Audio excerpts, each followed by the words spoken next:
بالآخر ہمیں اسلام آباد ہائی کورٹ سے انصاف مل گیا ہے خان صاحب کے اٹک جیل سے اڈیالہ جیل منتقلی کی حد تک تھوڑا سا انصاف ہے، لیکن پھر بھی ہم اس پہ خوش ہیں۔ ہمارے ساتھ اگر ان حالات میں معمولی سے بھی انصاف ہو جائے تو ہم خوش آمدید کہتے ہیں۔ چیف جسٹس امیر فاروق صاحب کے مشکور ہیں، لیکن ساتھ میں یہاں پہ یہ بھی کہنا ضروری سمجھتا ہوں کہ جو آج خان صاحب کی سائفر کیس میں ضمانت کی درخواست جو ہے ملتوی کی ہے، اس پہ ہم افسوس کا اظہار کرتے ہیں۔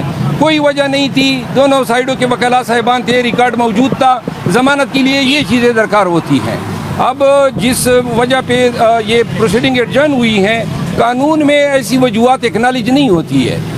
دوسری ڈیولپمنٹ جو ہے آج یہ ہوئی کہ آج میرا اپنا ایک ذاتی کیس تھا جس میں اٹک پولیس نے جو ہے خان صاحب کی ملاقات کے لیے جب گیا تھا تو انہوں نے اغوا کرنے کی کوشش کی، جس پہ میں نے توہین عدالت کی پٹیشن دائر کی تھی ڈی پی او اٹک کے خلاف۔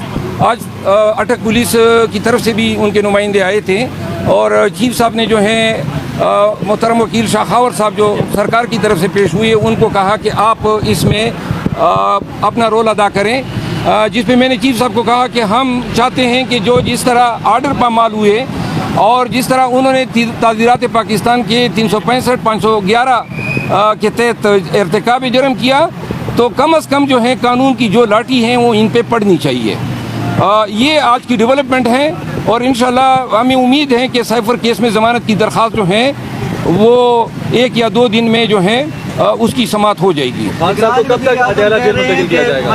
عمران خان انتخابات ہوں گے، کیا کہیں گے؟ جی، یہ کاکڑ صاحب کا بیان ہم سب نے دیکھا ہے اور یہ ایک پالیسی سٹیٹمنٹ ہے جو نگران وزیر اعظم نے دی ہے۔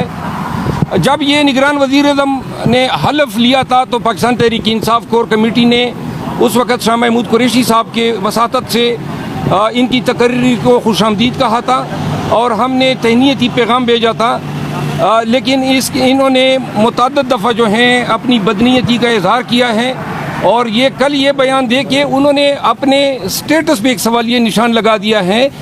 کیئر ٹیکر کی جو تعریف ہے قانون اور آئین میں جو پرووائڈ کی گئی ہے اس میں بنیادی کنڈیشن یہ ہے کہ اس شخص کا یا اس منصب کے اس منصبدار کو جو منصب رکھتا ہے اس کو نیوٹرل ہونا لازمی ہے۔ خان صاحب کے بغیر یا پی ٹی آئی کے بغیر الیکشن جو ہے ہو سکتے ہیں، یہ بیان دے کے انہوں نے بیسیکلی اپنے آپ کو بطور care taker prime minister disqualify کر دیا ہے۔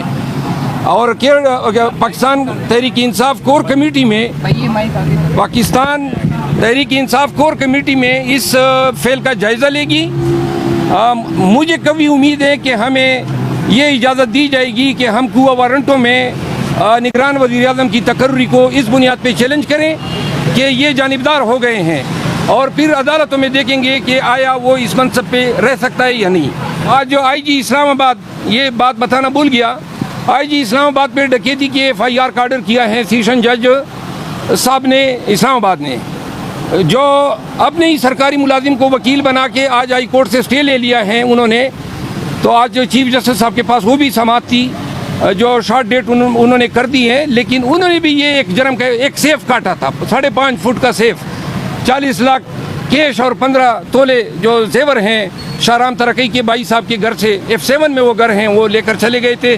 انشاءاللہ چھوڑیں گے کسی کو نہیں، سب کو پراسیکیوٹ کریں گے۔ سر، یہ الیکشن کے بارے میں آپ کیا کہتے ہیں جو ابھی جنوری میں الیکشن کمیشن نے اعلان کیا ہے، تو آپ کو کیا ہوتے نظر آ رہے ہیں یا مزید کوئی ایکسٹینڈ ہو؟ دیکھیں، ہم تو ہماری تو پہلے توقع ہے سپریم کورٹ 90 دن کے جو کیسز ہیں 90 دن کے اندر انتخابات کرانے کے، اس پہ فیصلہ کرے گی، اور اگر پوری قوم جاتی ہیں جنوری میں تو بامر مجبوری پاکستان تحریک انصاف انشاءاللہ پوری انتہائی طاقت کے ساتھ، انتہائی اپنی مضبوطی کے ساتھ، عوام کے تعاون کے ساتھ مکمل پارٹیسپیٹ کرے گی الیکشن میں۔